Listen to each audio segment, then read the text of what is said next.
Olá, boa tarde a todos. Eu sou Ricardo Lopes Cardoso, coordenador do programa de mestrado acadêmico e doutorado em administração da Escola Brasileira de Administração Pública de Empresas da Fundação Getulio Vargas, a EBAPE FGV, e tenho a honra de estar aqui apresentando esse webinar sobre o nosso programa de mestrado acadêmico e doutorado para vocês hoje. Sejam todos muito bem-vindos. Antes de começar propriamente dito, eu vou ler um breve texto de compliance aqui, disclaimer, fundamental, e depois eu faço uma observação sobre ele. As manifestações expressas por integrantes dos quadros da Fundação Getulio Vargas e por convidados que participam dos eventos e transmissões online representam exclusivamente as opiniões de seus autores e não necessariamente a posição institucional da Fundação Getulio Vargas. Reiteramos também que todos aqui presentes concordam em participar deste evento de forma espontânea e, com isso, autorizam o uso de sua imagem para essa transmissão, que ficará posteriormente disponível nos canais oficiais da FGV. E a observação que eu faço vocês, por favor, têm toda a liberdade, são muito bem-vindos a enviar perguntas por escrito pelo canal aí do Slido. Se vocês quiserem que eu leia o nome de vocês, identifiquem-se ao fazer a pergunta. Portanto, se vocês se identificarem, eu lerei o nome de vocês e assim vocês autorizam também a citação do nome de vocês ao fazer a pergunta. Caso vocês prefiram fazer a pergunta de modo anônimo, por favor, basta não se identificarem, que é óbvio que eu os identificarei. A outra questão é o nosso programa de mestrado acadêmico e doutorado aqui da FGV, da EBAPE, em administração, ele é todo ministrado em inglês. E por essa razão, o webinar vai ser em inglês também. Então agora eu tomo a liberdade de apertar a tecla SAP, mudar para o inglês e, contudo, as perguntas, por favor, fiquem à vontade de fazer perguntas em português ou em inglês, sabendo que eu vou respondê-las todas em inglês, mas podem perguntar em português, se preferirem. E insisto, se vocês se identificarem, eu leio o nome de vocês, caso contrário, a pergunta será abordada da mesma forma, independente da identificação do consulente.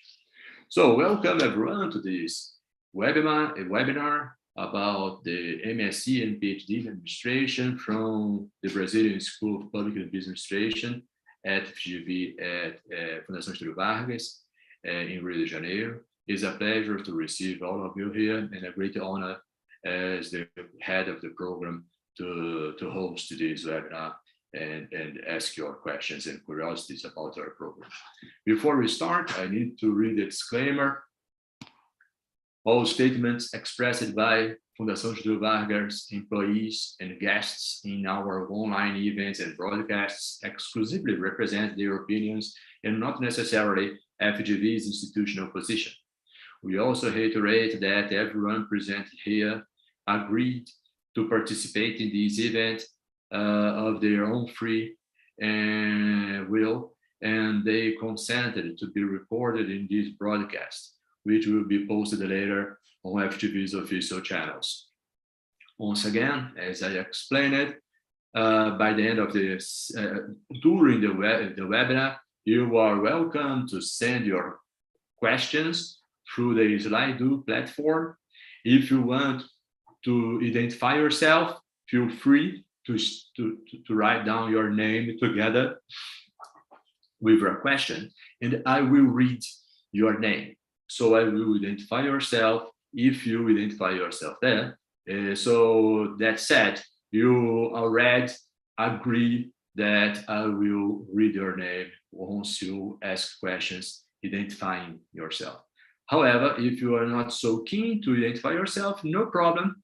You can write the question, you can raise the question, I will read and answer your question, even though I will not identify myself, obviously. Okay, so let's start. I will share my screen with you. So we are all on the same page. And then I begin. I hope you all can see my screen.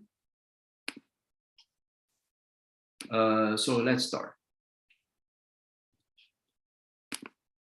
As I said, I'm Ricardo, the academic coordinator of the academic master PhD program in administration at Fundação Getulio Vargas, EBAPE, at Rio de Janeiro. I have the pleasure to work with Daniel Santos, the program manager, and Danusa Vasconcelos at the admissions officer. A little bit about the program. The program of academic graduate studies in administration at FGV EBAPE is composed of the master and the PhD in administration. The courses are interconnected and share the same values and principles. As a consequence, once one program is evaluated, since they are so connected, the other course is also evaluated. So our program, master and PhD program, are assessed by CAPES, the federal agency that monitors postgraduate programs in Brazil. And there we are assessed at the highest level, that is the grade number 7, and we are very, very proud of that. In addition, our Brazilian School of Public and Business Administration, EBAPE, is assured by AACSB and EFMD Equis. That's another reason of so much honor for us. Talking specifically about the program, although the master and PhD are so connected, they have different purposes. The master purpose is to prepare students for PhD, either at FGV, EBAPE, or some other distinguished institution in Brazil or elsewhere in the world, or to join the job market. While the PhD program purpose is to prepare students for academic careers as research professors, either in Brazil or abroad, at universities or other academic institutions or think tanks.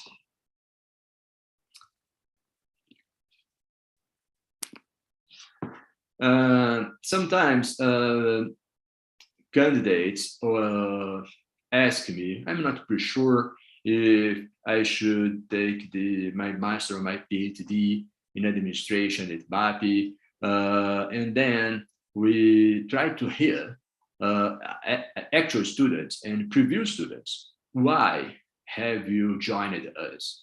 And usually we receive answers that are so much related to each other and consistent to each other, and then we classify those answers among these 4 clusters, these 4 pillars that we have in the blue box on the top. One reason is that we offer road-renewed faculty. The second one is that we offer a very high-level quality and rigorous training to our students. We offer an academic experience, and we do have top-notch students. So I will explain a little bit each of these 4 pillars in some more detail. First, regarding the road-renewed faculty, what I have to say is that all of us, the faculty members of this program, have international experience, very relevant international experience. Some of us not Brazilians. We have colleagues from Canada, France, India. I always forget many other countries from the colleagues that we have there. Germany, and visiting scholars that we receive very, very frequently. On the top of that, most of the colleagues graduated from their PhD abroad in other universities, or even they have graduated from a Brazilian PhD, they have worked as faculty members in the universities abroad, or at least went abroad for a doctoral stay and other regular visiting activities abroad. So on the top of that, we also produce international recognized high quality research. Most of us, or I might say all of us, editors or editor-in-chief or invited reviewers for high-level, very prestigious academic journals abroad, international academic journals. And at the top of that, we usually and frequently, I might say at least once a month, at least one of us have the good news of having a paper approved for being published in any high-level academic journal. When I say international high-level academic journal, I'm talking about international journals. So yes, we have a world-renewed faculty. On the top of that, the quality of the course that we offer at the Bapi is definitely a very high-level program, and have very rigorous program and training as well. As I said in the beginning, that's why I'm speaking English with you right now. The program is fully taught in English, so all the courses are taught in English. The discussions in classes are in English. The assignments are written in English, and the students' master theses and PhD dissertations are also written and defended in English. So that's why I'm speaking English with you right now. But why is our course fully taught in English? It's because we have identified that English is the language of science. So in order to be able to get recognition and interaction and contribute to the development of science in the international arena, it's much more efficient if we do research in English straight, much better than if we discuss in Portuguese papers that were written in English, then we have to translate them to Portuguese to understand and debate in Portuguese.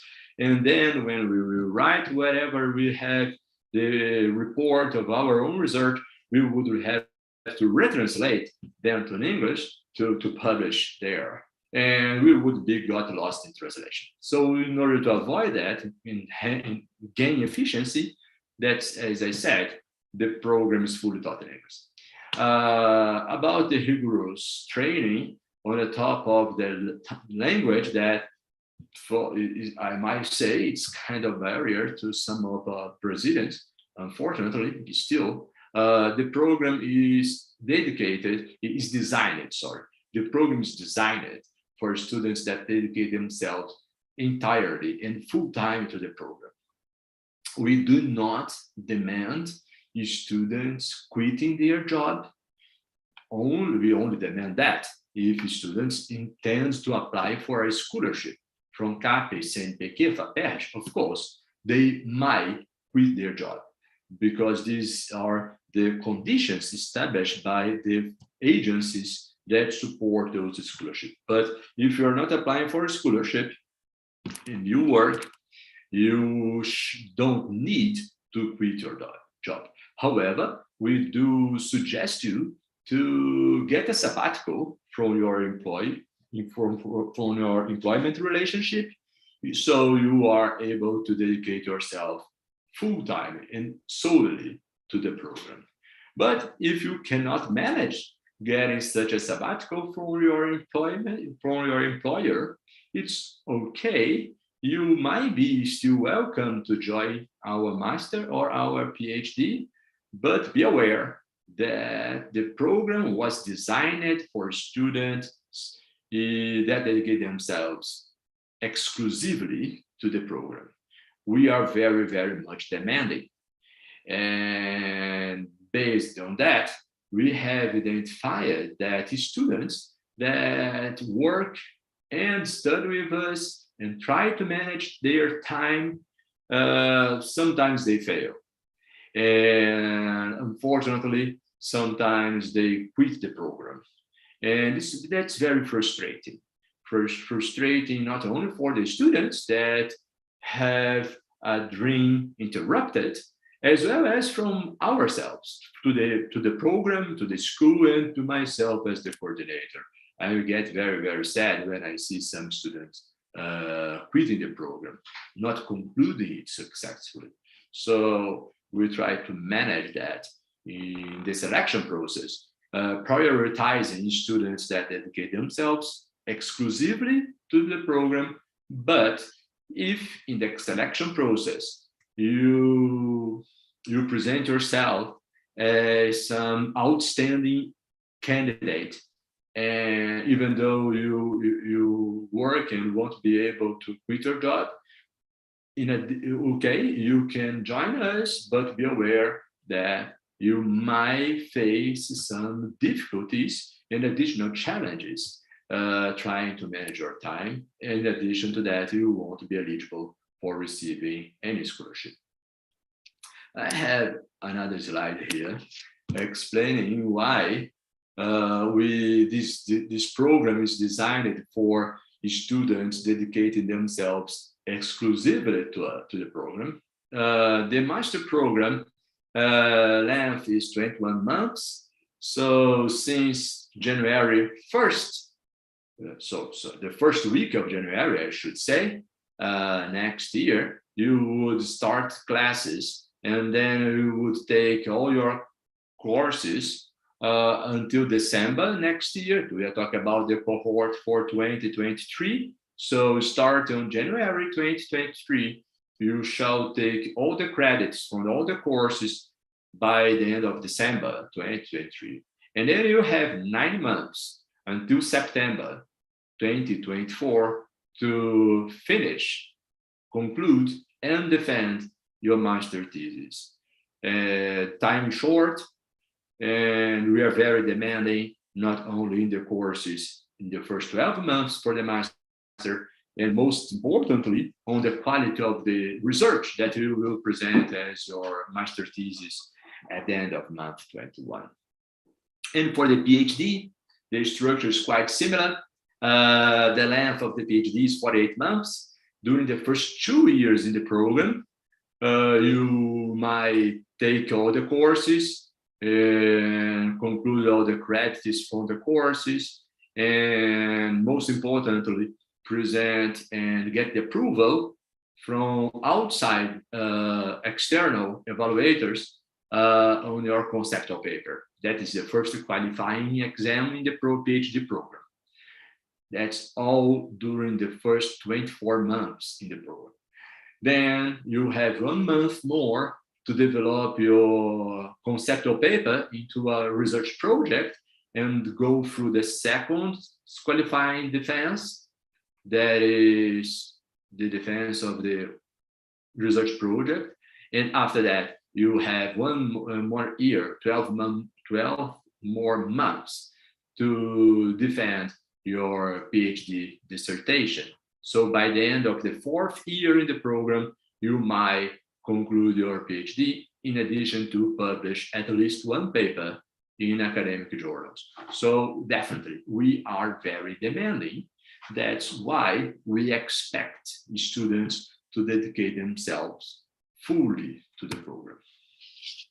Going back to the master program, the structure to go and make it a little bit more descriptive, what we have in total, 14 courses, that is 28 credits, comprising method courses, statistics 1A, statistics 1B, qualitative data collection and analysis, or comparative statistical methods. So you shall take at least 4 methodological courses, but for sure at least these 3 method courses, plus 4 courses from the research track that you choose. I will show later on that we structure a program surrounding 4 research tracks. You shall select 1 among those 4 research tracks. And what does it mean? Is that you shall take 4 eligible courses from the boundaries of that specific research track that you choose, and 5 more other elective courses that you might choose freely, additional method courses, or additional research track courses from the research track that you have chosen, or any other course that we offer in the program from other research tracks, or programs from courses offered by other programs, like other schools from FGV or other universities outside FGV. In addition, you shall participate during your first year on the graduate seminar sessions during the first 12 months in the program, and then I will explain what the graduate seminars mean. And on the top of that, you shall dedicate yourself to your master thesis. In order to do so, you will assign it to a supervisor, a professor, a researcher that works with one of the faculty members that will supervise your research activities. And you are also assigned, your performance is assessed by your supervisor during the supervision. And that we call the supervised research seminars. So on the bottom here, you see that the total course comprises, including the defense of the thesis and so on, 34 credits. That totals 510 hours. But please be aware that dedicating yourself to the courses, each one of these courses is a 30 hours in classroom courses. But for sure, you will dedicate yourself much more than 30 hours per course. I will come here again. 30 hours in classroom. But in order to be able to participate in the debates for each of those courses, you might dedicate yourself something like 45, 60, 75 hours extra classroom in order to be able to come to the classroom and participate in this debate productively. When I say that, it depends on the level of dedication that we will have to make to these courses. 30 hours in classroom demands something like 60 to 75 hours outside the classroom. It depends mainly on the quality of your English, because most of the readings or all the readings are in English, and reading in English might take some extra time depending on your level of proficiency. And in addition to the language, if you are more a qualitative research guy, you might spend some extra time learning by yourself statistics and mathematics, so you can join the discussion in the classroom. On the other hand, if you are more a quantitative research guy, for other courses, you might need to dedicate extra time to catch up with your colleagues in the same cohort and the professors. So that's why it means that 30 hours in classroom demands something like 60 more to 75 more hours outside the classroom. And the PhD structure, as I anticipated, is pretty similar to what I have said for the master. The main difference is the amount and which method courses you shall take. In addition to those method courses that are required for the master students, PhD students shall also take machine learning, business research, panel data analysis, and other 4 courses. But of course, you shall choose to take these other 4 courses if you have not graduated from your master from us, from EBAPE. These other 4 courses might be those 3 courses that are mandatory for the master students, plus 1 more method course. You shall also choose one among our 4 research tracks, and then you shall take at least 4 courses from that specific research track, 5 courses from the research track you choose, plus 4 other elective courses. Again, the same rules for elective courses. You can take more method courses in addition to those, the minimum required.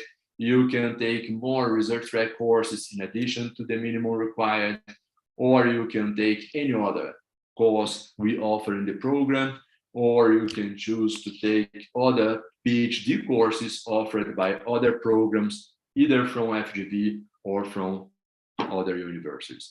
And I might also say, even if you're a master's student or a PhD student, that if you have an academic paper approved and published in an academic journal, you might ask to replace one of these elective courses by that paper you have succeeded in publishing in an academic journal.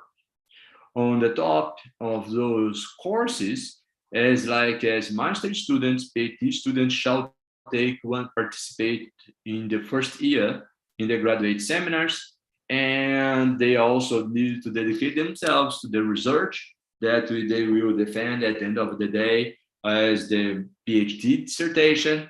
And for that, you will work together with a faculty member that will perform as your supervisor, and that supervisor will assess your performance during your PhD research and will assign you approved or not approved in this supervised research seminar activity.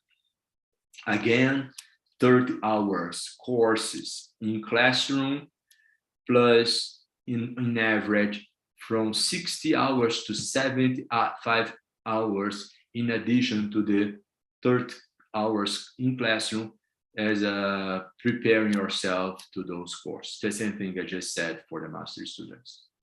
In total, it represents 720 hours. It is 17 courses plus the qualifying, the conceptual paper, the qualifying of the project, and the defense of the PhD dissertation. I said that we have 4 research tracks. Yes, we do.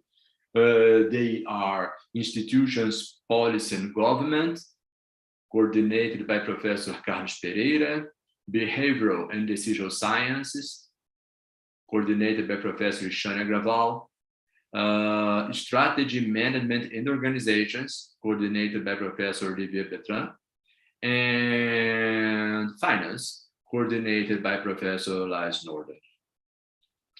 If I do suggest all of you to get into this link here, click in this link and open this web page and take a look on not only on these 4 colleagues' profile, but all the research, all the faculty members that work in the program. Take a look on who we are, which kind of research we develop, where we publish our papers, and read some of our papers. And then you identify, do you have a fit in this program in the sense that are you really interested in developing that kind of research as we do here? And then if you say, yes, that's great, we are welcome to submit your application to this program. And on the top of that, I will suggest you identify who among the faculty members would you like to supervise your master or your PhD research. And state that in your motivation letter that will show in by the last one of the last slides that I have to present is about the selection process and the documents we will upload. One of them is your motivation letter. So please state clearly which research track are you most interested to join us. Also select a second option for a research track and who you would like to be supervised by. These information are very useful for us in the selection process, okay? So I have completed all the second pillar already. I have some questions, I guess. Let me see if I can answer some by now.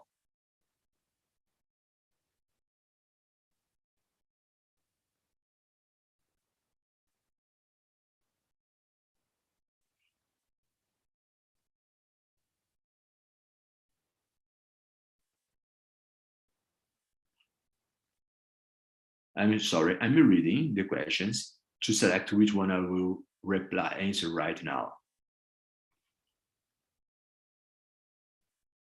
One question so far is number 4 here. May I change my research track in the middle of the course? It's not recommended at all, but you can. So let's say that, let's go back there. We were here. You will have 4 research tracks, and I said that you shall take a minimum number of courses from your research track and other eligible courses. So let's say that you selected and you will register yourself at the institution's policy and government track. But you are in doubt if you really like that or if you prefer behavioral decision science. But even though you are in doubt, you selected IPG as your research track. It means that you shall take a minimum amount of courses from that specific research track.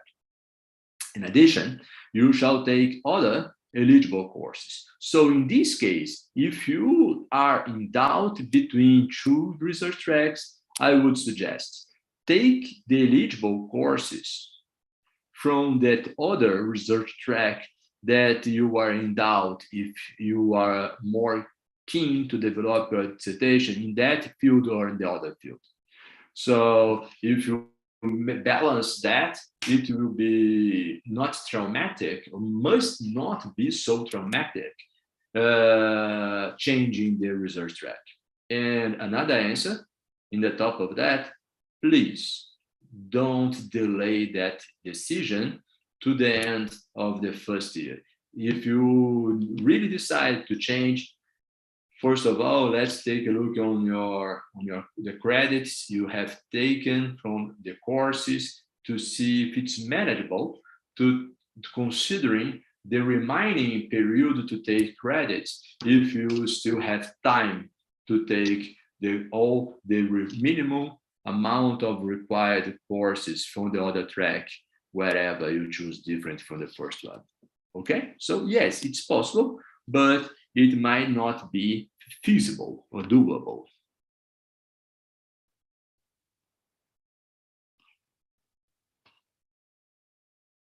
Another question here, number 6.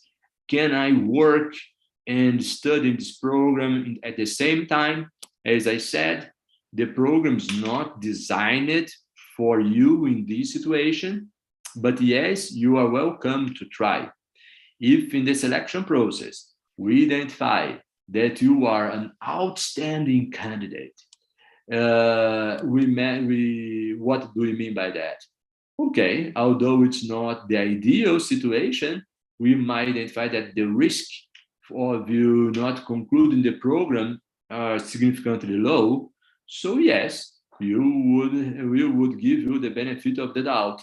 You would join us.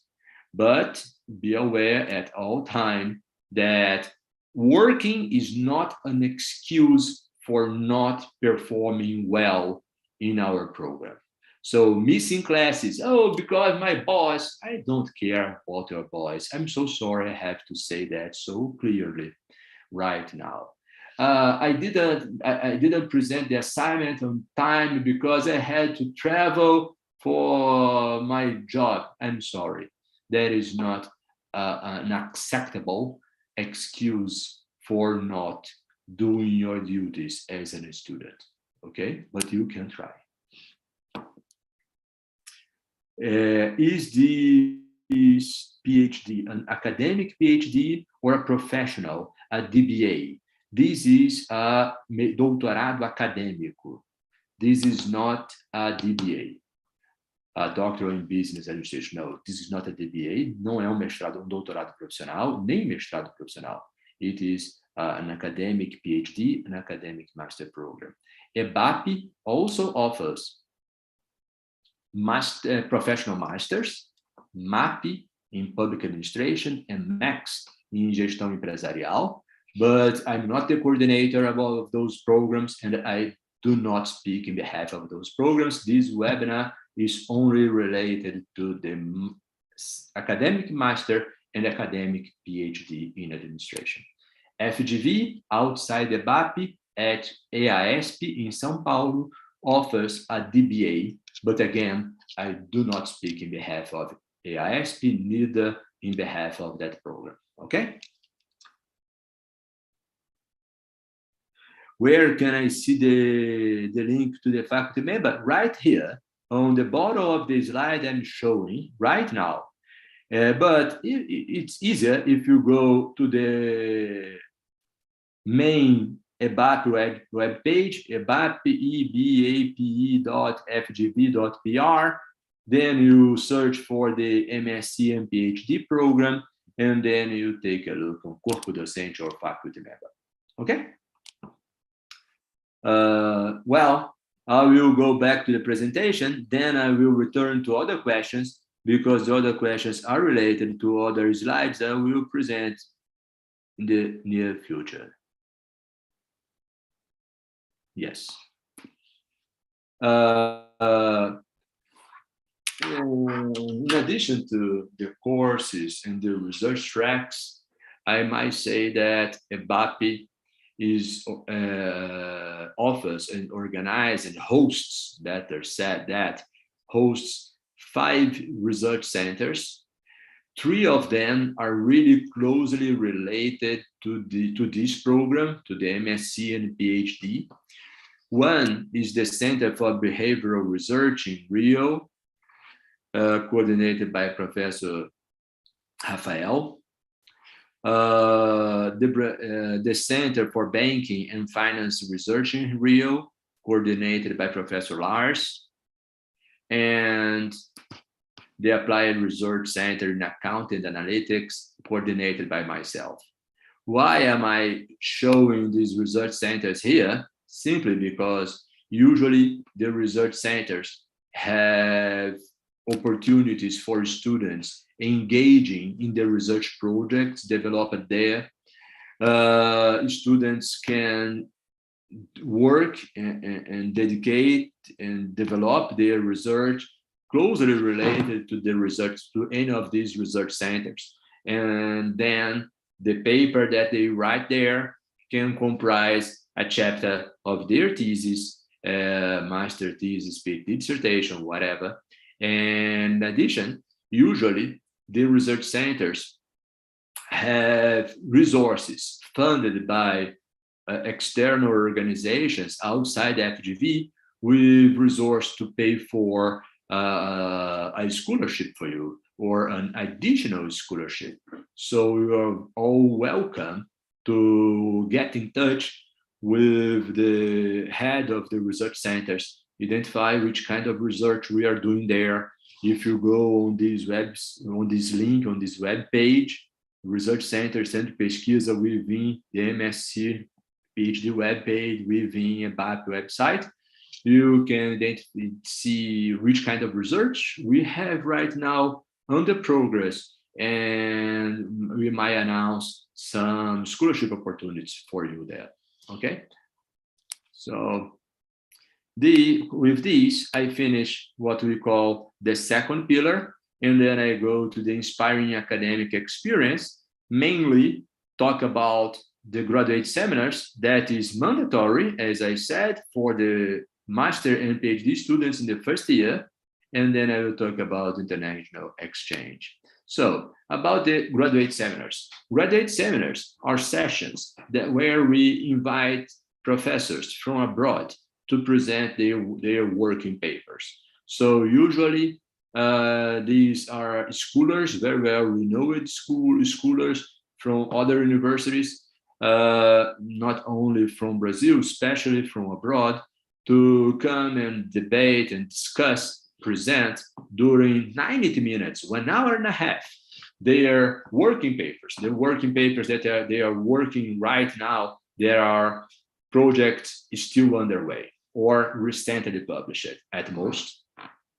And what's very interesting is that during that 90 months, the researchers, the visiting scholars have the opportunity to go in very deep details of their research. And they used to share the papers in advance with us, so you can read the papers before the presentation and ask questions, very detailed questions about whatever your curiosity drives you to.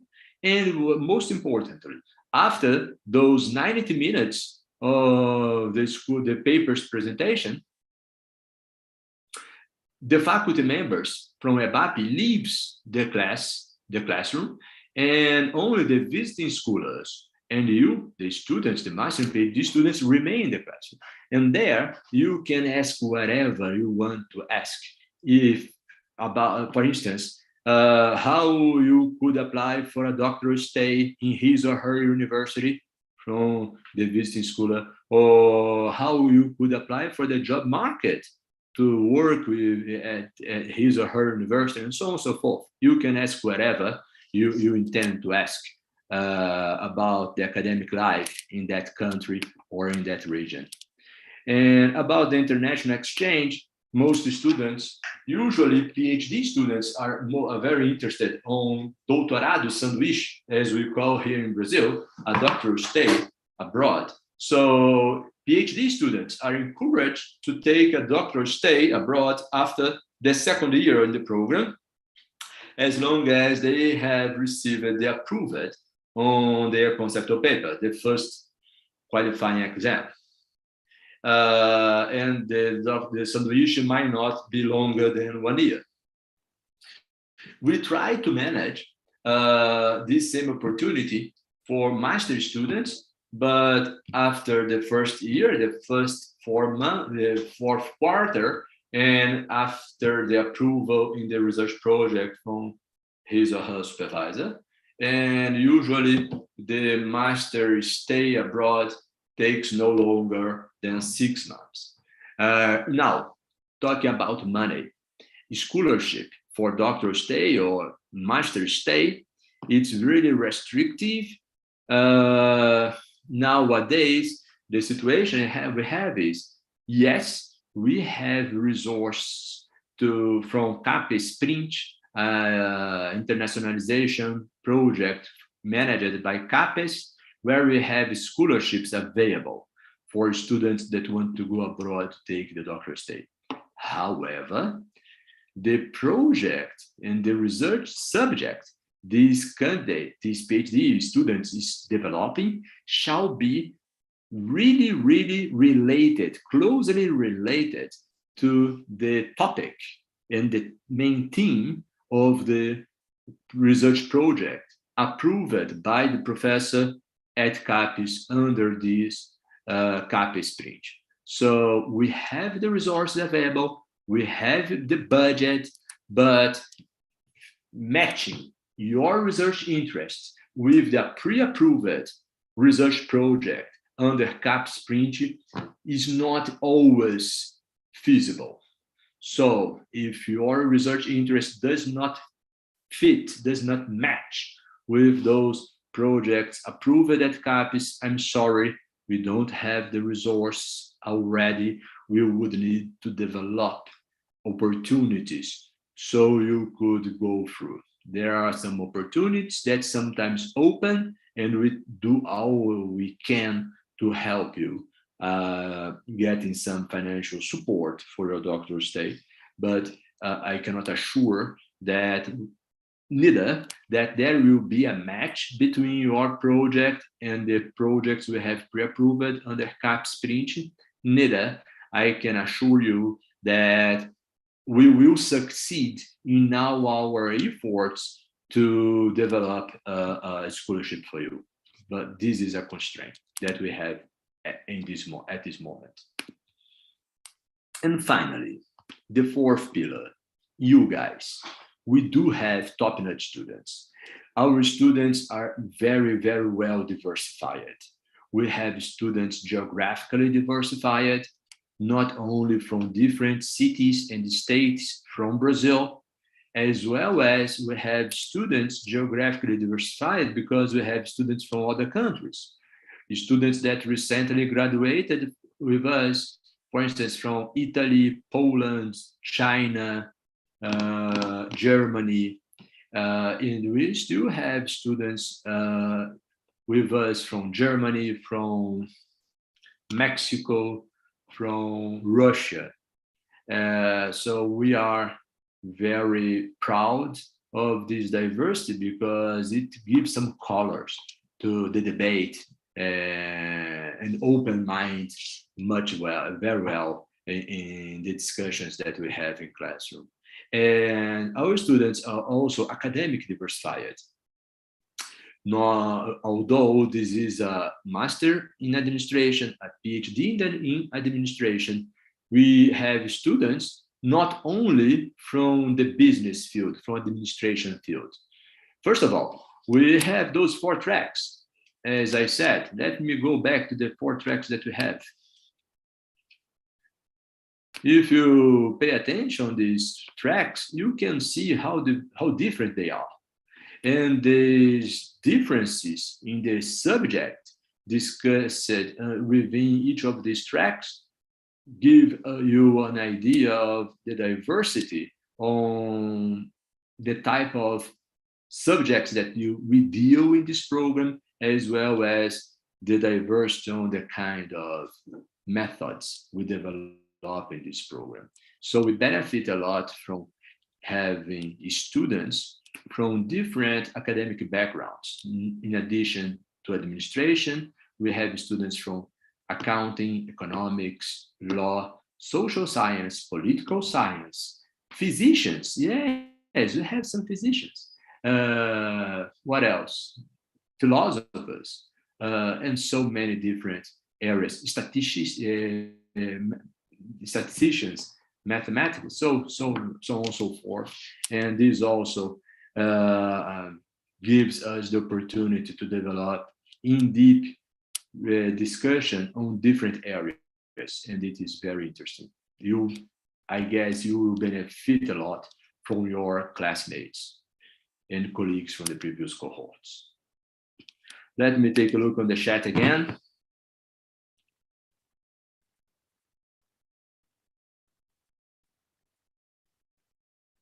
Oh yes, I forgot to answer question number 2 that is related to this topic I have discussed here.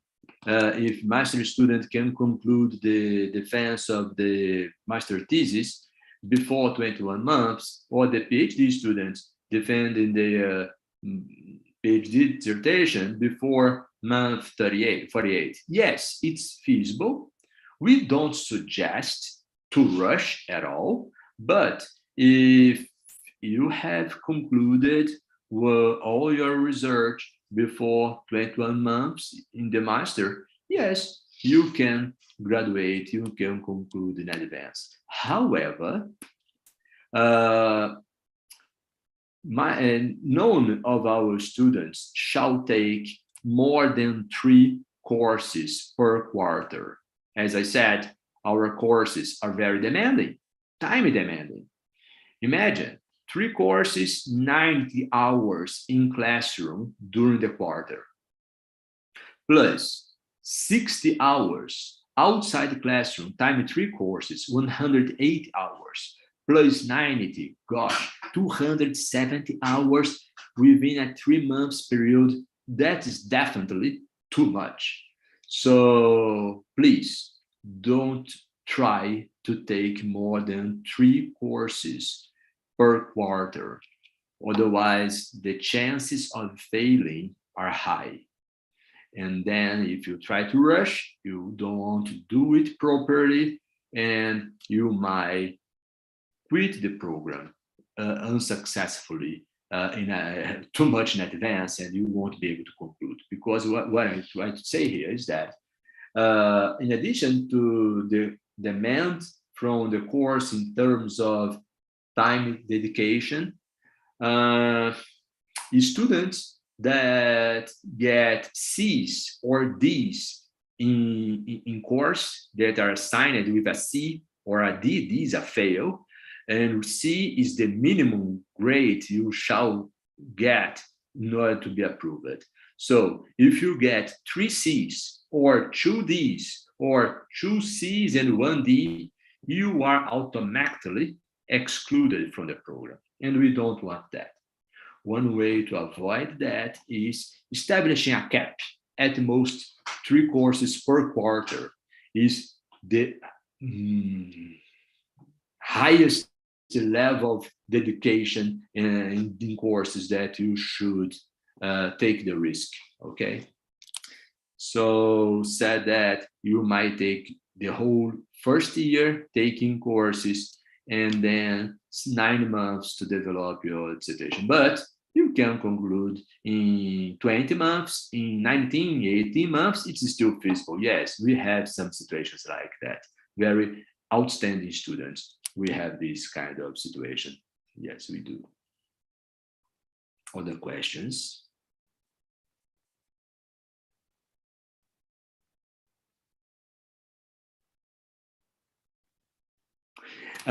Is there any age restrictive biological age for candidates applying to this program? No. The answer is a big no. As I said, we have diversified students. This kind of diversity is also regarding to gender and to age, for example.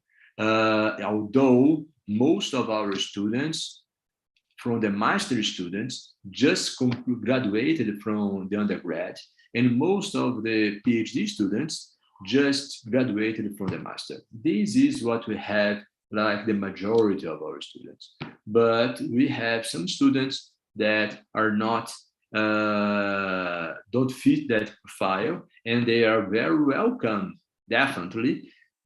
Nowadays, as far as I remember, we have 3 students that are close, 4 students that are clearly not matching with that profile of so young. And they are all welcome, they are performing very well.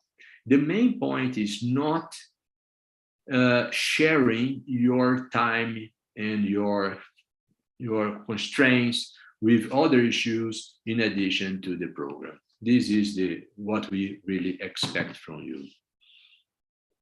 Can we make experiments? Another question is if I can be a special student. They didn't say special, I'll read in Portuguese. Posso ser aluno ouvinte? Aluno ouvinte we don't have in this program. Alunos ouvintes are not welcome. If you want to join us just to check if you are in the right place before applying in the selection process, you are welcome to register yourself as a special student. What's the special student? Em português, aluno especial? Talvez, já não me lembro mais o termo em português. What we mean by special students. Special students register themselves in the program, in the course, although they didn't go through the selection process.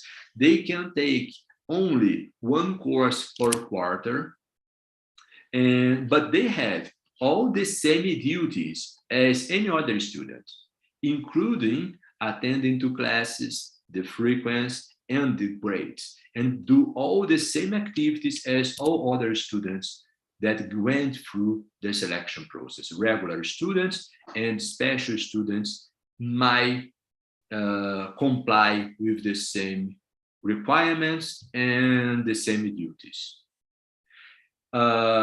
If you, as a special student, if you conclude it successfully, you will receive not a diploma, but a certificate that you attend to class and so on. So after, if you decide to join us and to become a regular student, you can get the approval from that course you attended to as a special student to cut an exemption once you are a regular student finally.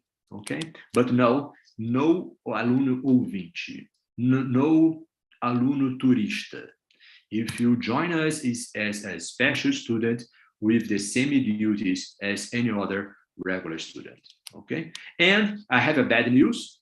If you intend to apply to attend to class as a special student, if a special student fails in any course, like gets a D, he or she is not welcome to take any other course as a special student in the program. So you close your doors to the program if you get a D as a special student. And there are other requirements once you apply for a special student, including presenting the certificate of English proficiency, consider that the course is in English.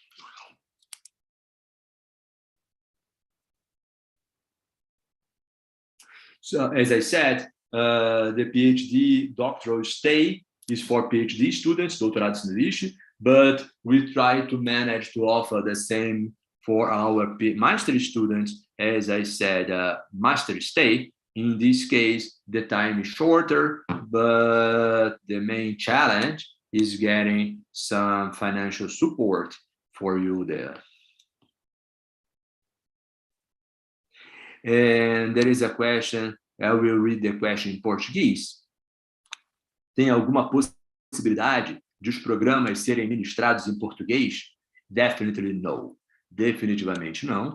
Foi uma decisão que nós tomamos há mais de 10 anos, so far, que o curso seria inteiramente, exclusivamente em inglês. It was not easy to make that decision, but we made, and it's not on the table to revise that decision. We are quite happy with what we have achieved so far, offering this course fully in English. So I'm sorry to say no. Going further, then I read and answer the other questions. There are questions related to money. So there I come, talking about money a little bit. Fee and grant. Tuition fee. All students accepted for the Master and PhD program will be exempted from any fees and dues. So we do not charge any money from you. You shall not pay any tuition fee. Não tem que pagar nenhuma mensalidade once you are accepted in the selection process for the academic master, academic PhD that I'm presenting this webinar. In addition, you don't pay anything, but if you fulfill all the eligibility criteria to receive a scholarship, you shall receive a scholarship.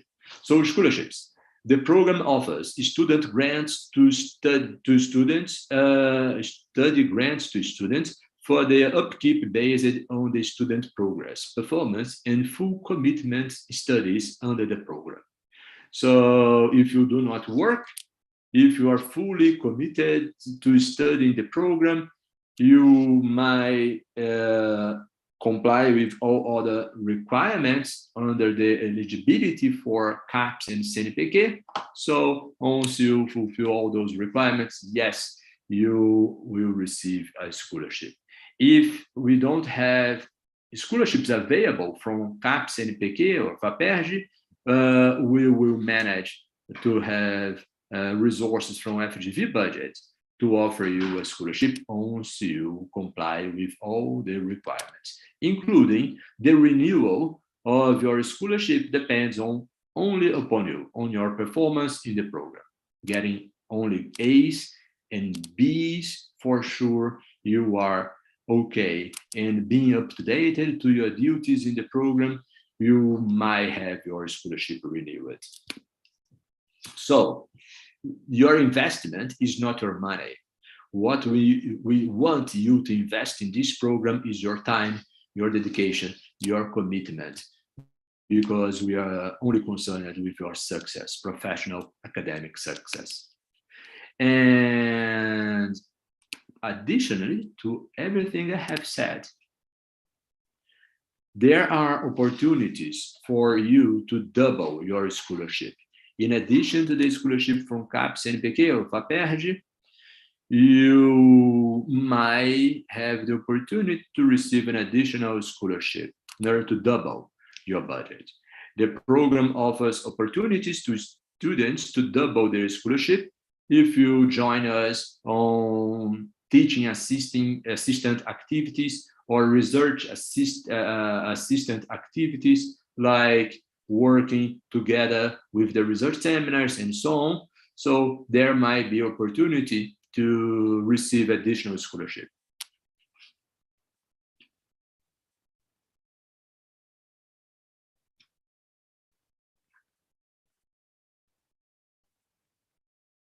There is a misunderstanding, so I will go back to this and talk about the master program, 21 months. I said the master program is comprised of 14 courses. 14 courses that you shall conclude during the first year, the first 12 months in the program. Our year has 12 months. Of course, you know that. I'm not talking about the civil calendar. I'm talking about the academic calendar. Our academic calendar goes from January, first week of January, until December, just before Christmas, the Christmas Eve. So during these 12 months, we organize 4 quarters.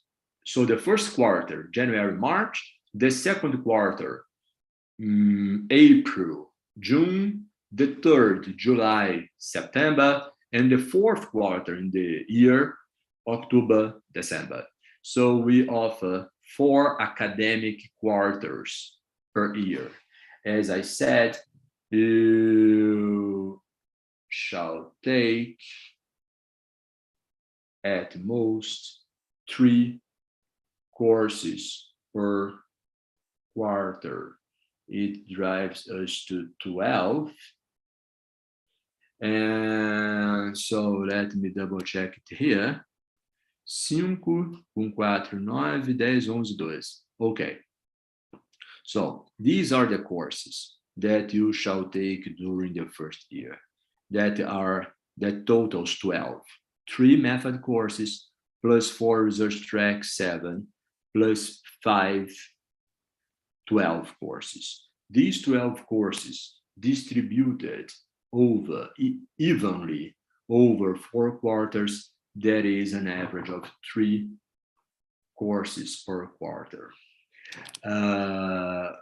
But then I have 14. Why do I have 14 here? Simply because the graduate seminars that you will attend during the entire first year counts as 1 additional course, 2 credits, 1 course, plus the supervised research seminar that you take with your supervisor during the second year. The first and second quarter of your second year in the program, there are another 2 credits, 1 more course equivalent. So 12 courses properly said, from method, research, and additional elective, plus 2 other equivalent courses like the graduate seminars and the supervised research seminar. That's why you have 14. So yes, for you that asked me, I will read the question in Portuguese. Sendo 14 disciplinas a serem completadas em 12 meses, em 2 trimestres teríamos que cursar 4 disciplinas. Não, tá errado. I'm sorry, because I didn't explain myself correctly. Good question. I hope that now it's clear. Okay? So I was almost finishing my presentation today. After this information about money, this is the good news. Huh? You don't pay anything. You receive a scholarship. And if you dedicate yourself to atividade docência, estágio docência, that is teaching assisting and research assisting the faculty members, you will have the opportunity to double your scholarship. Now, talk about the selection process, and then I will go through the questions once again. The selection process for the next year intake, we are talking about the second round of the selection process. The application period is still already open, and it will stay open until the 2nd of December this year. You will submit all the documents that I will show in the following slide. Depending on your documents that I will assess, we will invite you for the interview. The interview will take place on 19 or 20 December this year, and we shall announce the final results on the 21st of December. And we will send you an email inviting you to enroll yourself in the program, presenting all the remaining documents and signing the contract, whatever, with FGV, just after Christmas on the 26th, 27th December. And then on January the 9th, you will start classes. When I mean you start classes, we offer a Statistics Zero class. So a leveling, curso de nivelamento em estatística. That's why we call Stat Zero. It's not mandatory, but I do suggest you, strongly recommend you to take this leveling course in statistics during the first academic week of January, from the 9th until the 13th of January. And finally, classes will regularly start on January 16th. Notice that among the documents you shall upload in the application period, there is the results from the Untitled exam, for example, and still this year, we have 2 opportunities, 2 Untitled exams, one on September 29th and the other in November 27th. So be aware that for the first one, September exam, the application period, the registration period at Ampadi is already open, is about to close. So please, if you intend to apply for the 2023 intake on our Master and PhD program, and if you don't have the certificate with a good grade from Ampadi exam, please rush. Go through the Ampadi website, register yourself there, and take the September exam. Why do I suggest that? Because if your performance is not that good, you can register yourself in our selection process, and then you can take another try. You can go back to Ampadi, take this for the second time on November, the exam. And if your grade on the November Ampadi exam is better, you can upload the new results there and ask us to discard the results from the September exam if the November is better. If you don't do that, no problem. You can wait until November to take only once the Ampadi exam, but it's up to you. If you don't perform so well, you won't be able to have another chance for this selection process of 23 intake. You shall wait for the next year selection process, okay? Now, in details about the selection process, our selection process is structured on 2 phases. On phase number 1 is the documental analysis. So as I said, until December the 2nd, please don't wait until the last day, do that in advance. So, but until December the 2nd, you shall upload this whole set of documents. Your undergrad diploma, those standard tests, as I already anticipated, UNPAD, but you don't need to upload UNPAD exam. You can upload your results from UNPAC, from GRE, or GMAT. It's up to you to choose which one of these you will submit, at least one of them. And you shall upload the certificate from your English proficiency exam, either IELTS, TOEFL, IBT, Cambridge, CEFR, or APTIS from the British Council, either one of these. Your updated LATS curriculum, a letter of intention, or as I used to say, a motivation letter. Why are you intending to join us for the master or the PhD? Which kind of research you intend to do? Which kind of research problem do you intend to answer? Which is your research, which the research track you are most linked to? Is there any one of the faculty members that you would like to be your advisor? Please name us, name him or her. In addition to the motivation letter, 2 recommendation letters from people that know you, your preview professors or your previous boss, whatever, who knows you. I prefer when we receive recommendation letters from the academia, but can be from the professional world as well. Notice, all these documents shall be in English, the motivation letter and the recommendation letter. Research track of interest, in addition to stating that in your letter of intention, please mark in the form up to 2 research tracks. You shall select the first best option and the second best option for a research track. And why is it so important? Because for the second phase, the interview, I will invite faculty members that work, develop research within the research tracks that you have chosen in the selection process documents.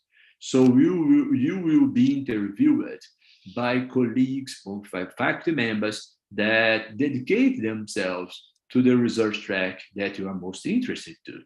So we can best know you, and they will help me deciding if you are selected to the program or not. And only for PhD applicants, pre-project of dissertation. Don't need to be a long document. Small document, 5 pages are more than enough. What I do expect from this pre-project for the PhD applicants, what's the research question? Why is that research question important? How do you intend to answer that research question? What might be the expected results? And what might be the implications for society from the results you expect to collect and present? For detailed information about required documents, please access o edital do processo de seleção, the public notice. And the interviews. Interviews will be conducted online. So if you don't live in the Rio de Janeiro city, where we offer this program, you are welcome to apply anyhow, and you'll be interviewed. If you are selected, then you shall move to Rio to take classes with us at the Bapi. The interviews will be in English. And notice that if you don't live in Rio, no problem, the interview will be online, so I don't care if you live in Rio or not, but for once selected and you intend to receive a scholarship, be aware that CAPES CNPq requires that students that receive a scholarship live in the city where they are taking their program. So just a concern for you in the future. I do hope that you have this problem if it means that you were approved in our selection process. Well, I have some more questions that I haven't answered, and then we'll have a short video with a comment from a student from us.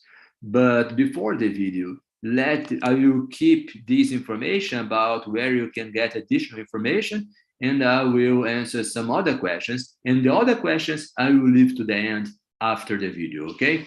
So one question that was completely related to what I have just said. O programa está sendo realizado total de forma remota. So our program is a real-time, in-person program. Before the pandemic, all the courses were in the building, face-to-face, not mediated by technology at all. During the pandemic, we didn't stop. We moved entirely to Zoom, mediated through the internet, and Zoom was the platform we used. The building was closed, so there was no choice. We need to stay at home, practicing physical distancing, taking classes through Zoom, homeschooling. Well, after that, we were able to go back to the building. But until last Friday, just last week, anyone intending to get into the building had to present a certificate of vaccination and wear face mask. Since yesterday, only since yesterday, we are allowed to stay in the building without a face mask. Said that some students decided not to attend to classes in the building, but they were attending to classes through Zoom, although at real time in anyhow. We might go like this on as I call, a hybrid mode until the end of this year. Now, you are not concerned about 2022 because we are discussing the application for the 2023 cohort. So, how will we offer the course next year? So far, I don't have a final decision from the dean of the university or the dean of FGV. What I have to say is, our course is in person at real time. So, some point in the future, I'm not pretty sure, but we might return to offer the course exclusively in the building, as we used to offer before the pandemic. On the other hand, I might also anticipate that my expectation is that we will continue allow students participating in the course under a hybrid mode. Some students not joining, coming to the building, for some specific meetings, but staying at home, attending through Zoom. This is my expectation. There is no decision made yet if we will allow and going concern a continuous base this hybrid mode, or if we will go back to exclusively in person in the building. So, since we don't have any decision made yet, my answer to your question is, let's consider the most worst scenario. If you are asking this, I guess you intend to stay at home. So I would say, don't consider that will be possible. I would consider that in some point in time, I don't know if it will be in January next year or in 2024, but I don't know at when and if, but there is a possibility that you will be required to stay only in the building with no hybrid mode at all. I don't hope it will happen, but there is a possibility, okay? So sorry, I didn't answer a question, but I gave you some advice and shared my thoughts with you. So I have answered questions 1 and 2. Question 3. As notas mínimas para GMAT, AMPAD, AMPEC, ou TOEFL, GRE, well, as I said, for the first phase, you shall present your grades from these standard tests and English proficiency exams, and we don't have a clearly stated minimum grade for any of these exams. But I can share with you what were the minimum grades that students selected in the previous last year intake presented. For TOEFL IBT, 90 points. For GRE, 155 on average. So this is what used to happen, but not necessarily this will happen in the intake you are taking. So I cannot say, because it depends on the other candidates' performance.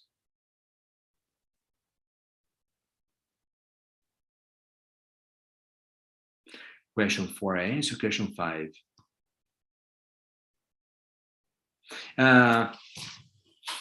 Caso eu tenha apenas o resultado preliminar não oficial dos exames solicitados, eu posso me candidatar ao programa?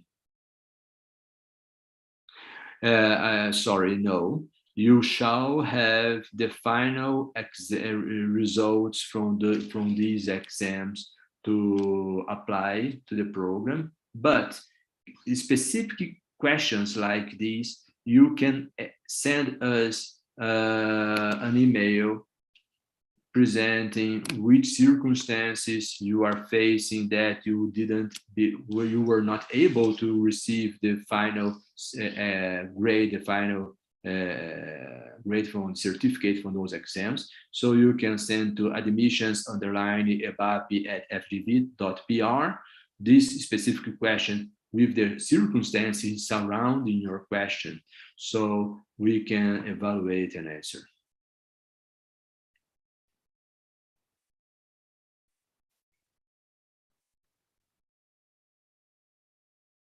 The question number 10, I have answered all the others before, asks, can I make experiments at the Center for Behavioral Research at the Bapi as a master student? Yes, most of the research conducted within the CBR, and I could say within the behavior and decision science track, most of them are experiments.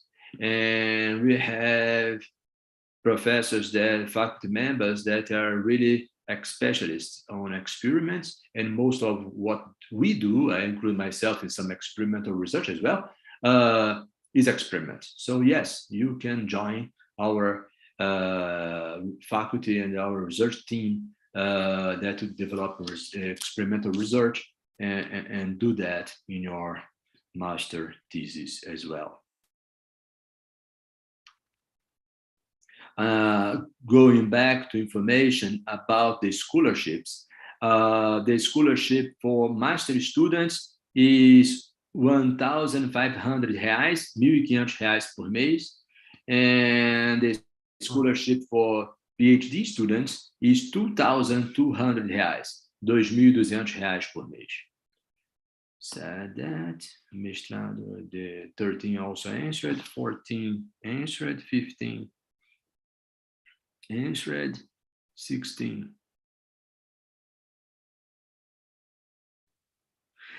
Yes, as I said. A pergunta foi: é possível e recomendável conciliar o mestrado com trabalhos nos centros de pesquisa para ganhar a bolsa adicional a outros trabalhos que podemos realizar? Yes, as I said.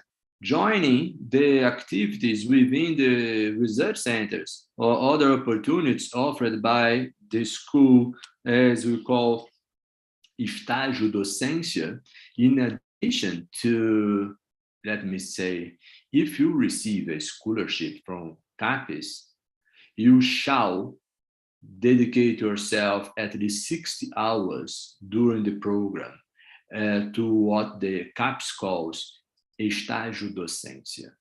And most of the estágio docência activities are eligible for receiving an additional scholarship. Not all of them, but most of them are.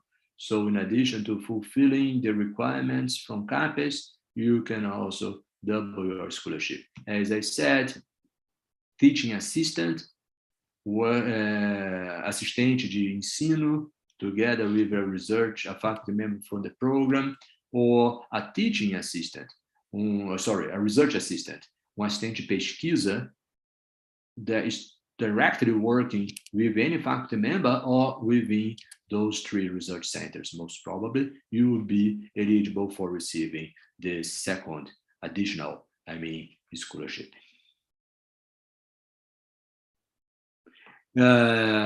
Pergunta adicional a essa: trabalhando no centro de pesquisa não corro risco de perder a bolsa? No, because CAPES allows this specific kind of researching and teaching activity as not a professional activity, but a academic activity, according to which CAPES allows you to keep receiving your CAPES scholarship and receive some other funds from the university.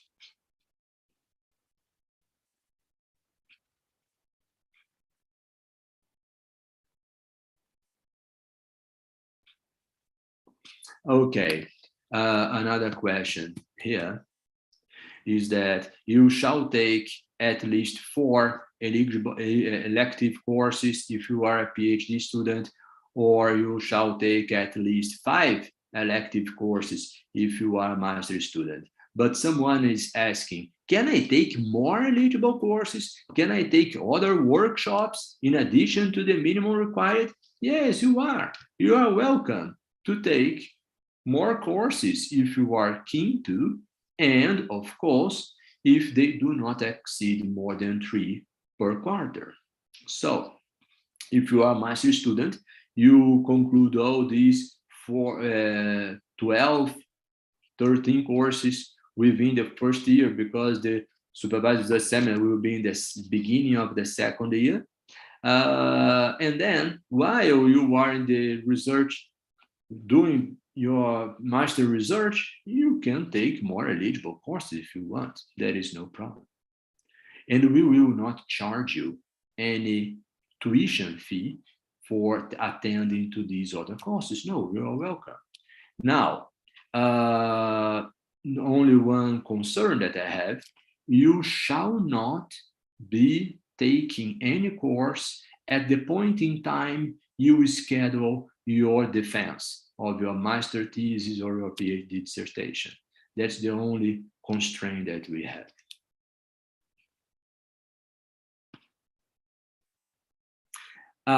Uma pergunta. So, as I was talking about money,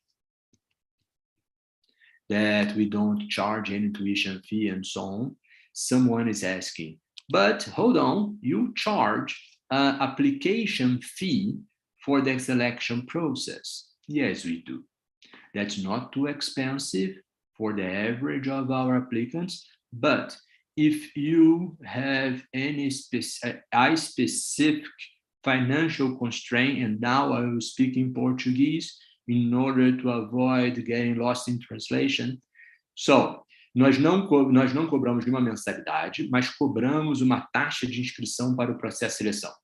Eu não me lembro exatamente qual é o valor, se são 150 ou 200 reais, mas não tem problema. Se você tem restrição financeira relevante, do tipo, você é beneficiário dessas bolsas assistenciais do governo e é arrimo de família, aí você pode abrir uma solicitação para ser isento da taxa de inscrição. Então, sim, existe a possibilidade de isentarmos você da taxa de inscrição se você comprovar a tua situação de hipossuficiência.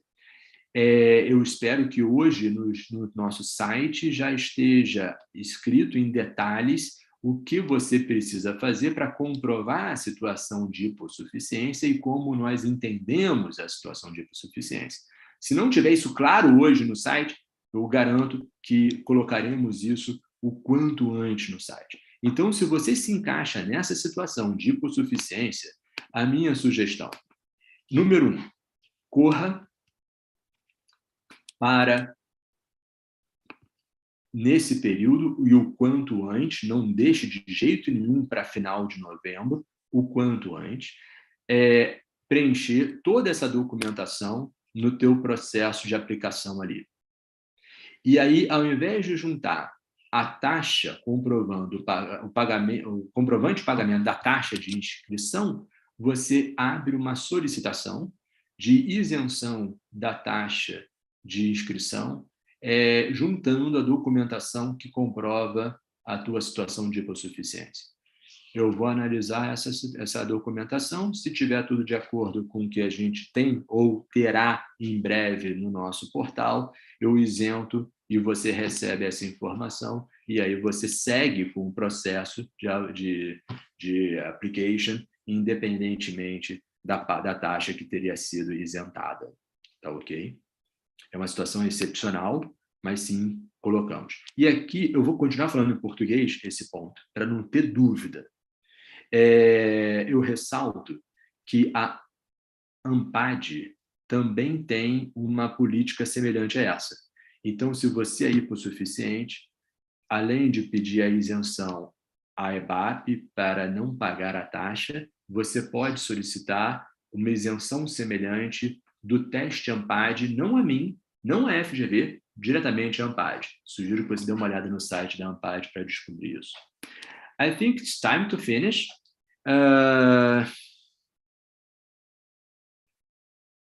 Other questions, please feel free to send us an email and we will be very happy to answer.